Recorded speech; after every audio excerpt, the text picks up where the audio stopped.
во врска со изјавите дека не сте го добиле почитот од Вреди на првиот круг.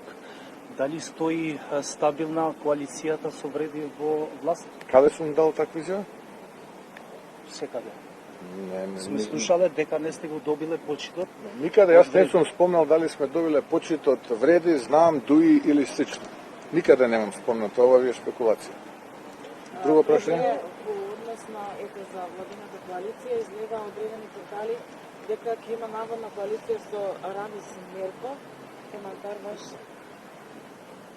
Па видите, да, тука е порталот. Па да, тоа се портали кои што претпоставувам се финансирани од еден ист центар кој што е сега разочаран бидејќи Рамис Мерко не ги поддржува Демократската унија за интеграција во вториот круг и претпоставувам сега за да најдат противтежа како да направат сензација за да ја потонат таа вест, вадат во јавноста комплетна невистина. Мислам, тама работа, видете, луѓе, ние многу пати во минатото сме кажале нашиот став за Рамис Мерко, така што ете, оставам на тој начин да прават и креират сензација, че апсолутно е неточно. И како ќе искоментирате изјавата на лидерот на СДСМ Венко Филипче дека владата работи катастрофално?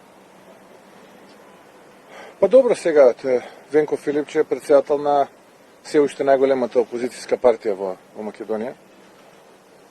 Тој нормално да ја оценува така владата, бидејќи мисли дека на тој начин ќе добие поддршка во своето гласачко тело и кај граѓаните.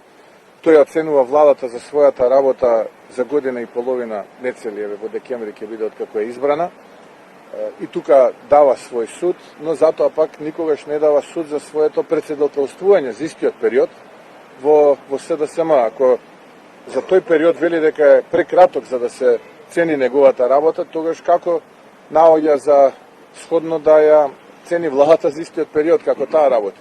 Мислам, изјавите се какафонични, една со друга контрадикторни. Не мислам дека тоа е правата порака која што треба се да само да ја испраќа, но добро, тоа е нивна работа. Тие знаат најдобро како треба, да. Премиерот, дали се срекавте со Касами после неговите барања за етничко гласање? И дали ги усогласите вашите ставови како коалицијски партнер? Да, јас се сретнав со Било Касами, разговаравме и мислам дека он веќе почна да ги испраќа оние вистински изјави кои што треба да прилегаат на еден градоначелник на мултиетничко Тетово. Премиер, по последните санкции на САД и Европската унија кон Русија, дали да стравуваме од нова енергетска криза и дали имаме начин да се справиме доколку се случи нешто?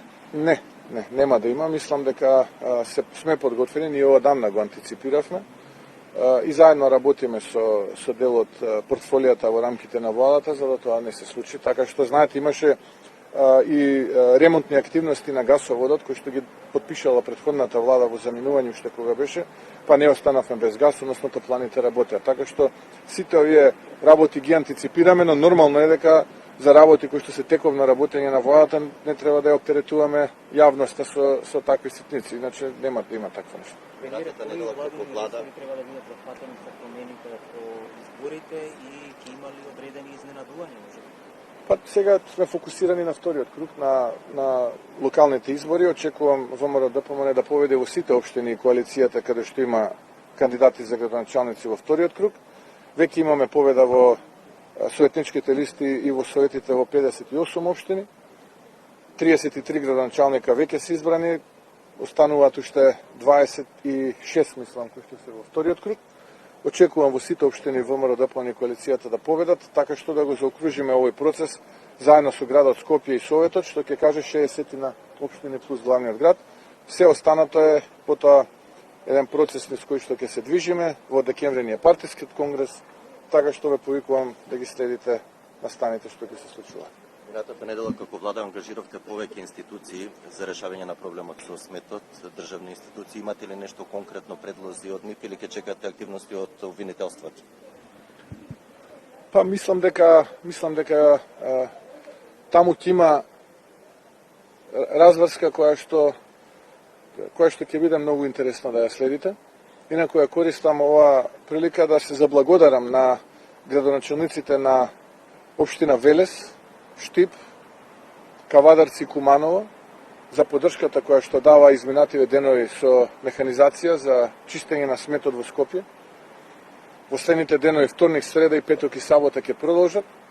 И потоа очекувам, откако ќе победи Орце Георгиевски, откако ќе се примопредаде практично раководењето со градот Скопје, целата работа со сметот да се нормализира. И впрочем имаме ветување, нели, 72 часа откако ќе ја превземе